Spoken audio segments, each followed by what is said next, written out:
A luta do povo negro e a formação da classe trabalhadora no Brasil.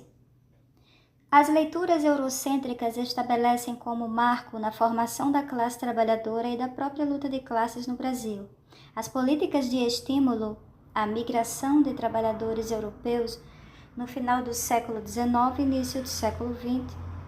Estes estímulos às imigrações faziam parte das políticas de eugenia promovida pelo Estado brasileiro e eram legitimados pela teoria do racismo científico, entre aspas, com o objetivo de melhorar a raça do povo brasileiro, ou seja, de branquear o povo brasileiro.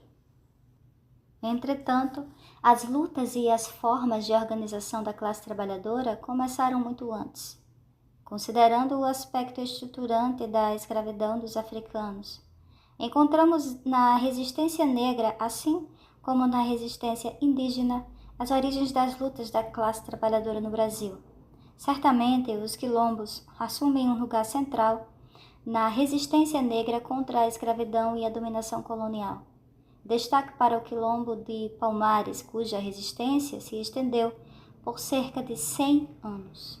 Mais ou menos entre 1600 e 1710. Zumbi dos Palmares, seu último líder, é hoje o principal símbolo das lutas contra a escravidão no Brasil.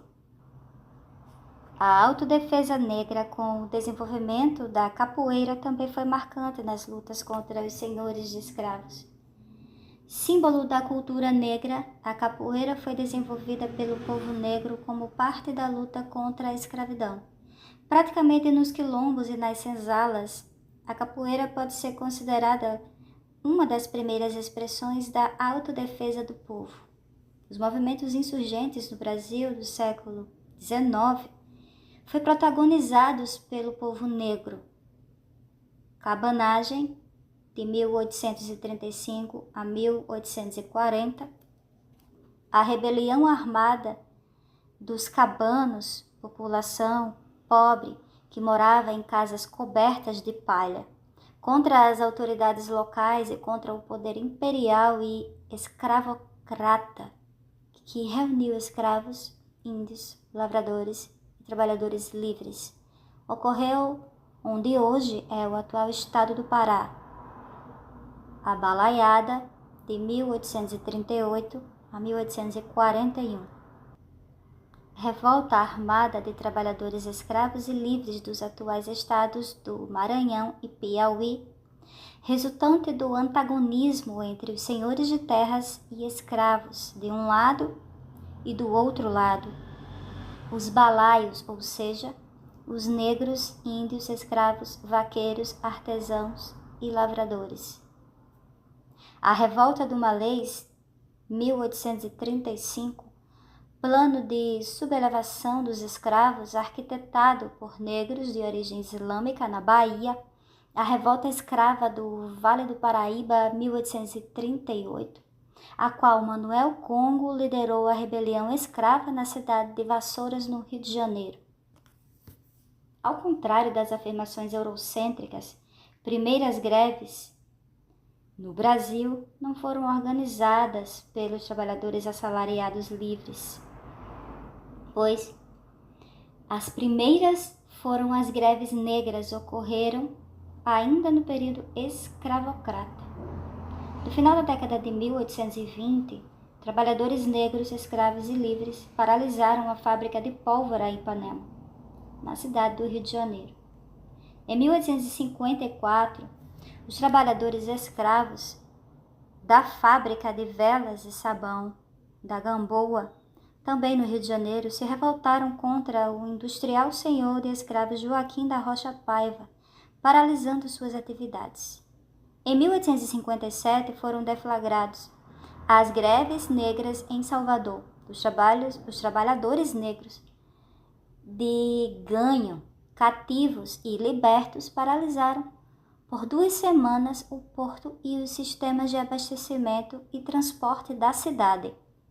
Em 1881, na cidade de Fortaleza, o jangadeiro negro Francisco José do Nascimento, conhecido como o Dragão do Mar, organizou uma greve de jangadeiros que se recusaram a transportar trabalhadores negros que seriam vendidos para o Rio de Janeiro.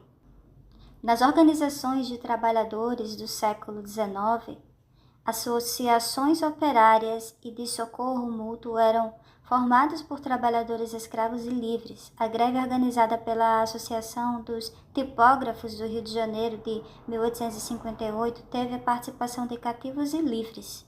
Assim, quando a economia industrial sofreu um avanço no início do século XX, os trabalhadores já se encontravam organizados em associações cuja experiência de luta e de organização era da reunião dos escravos e livres. Assim, no início do século XX, destacavam-se lideranças negras no movimento operário, a exemplo de Domingos Passos, que no Rio de Janeiro atuou na União dos Operários em Construção Civil, UOCC, e na refundação da União Geral da Construção Civil, UGCC.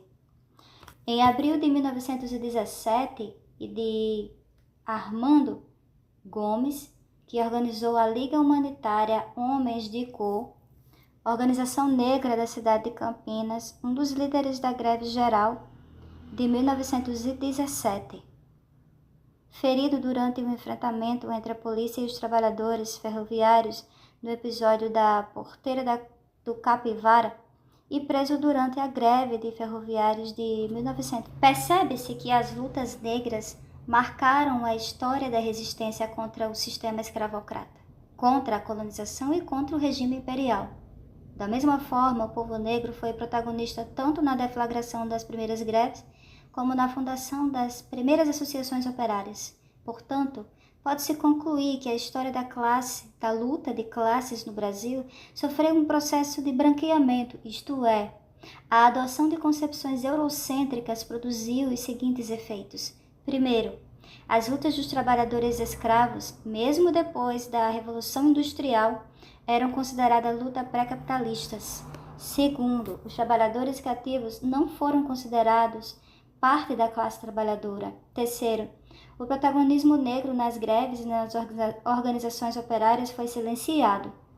Sendo assim, é fundamental a retomada não só das histórias como memórias da luta, mas principalmente com experiências concretas que forjaram a classe trabalhadora no Brasil. O protagonismo negro não é apenas um elemento simbólico, mas fundamentalmente uma estratégia política da luta e organização.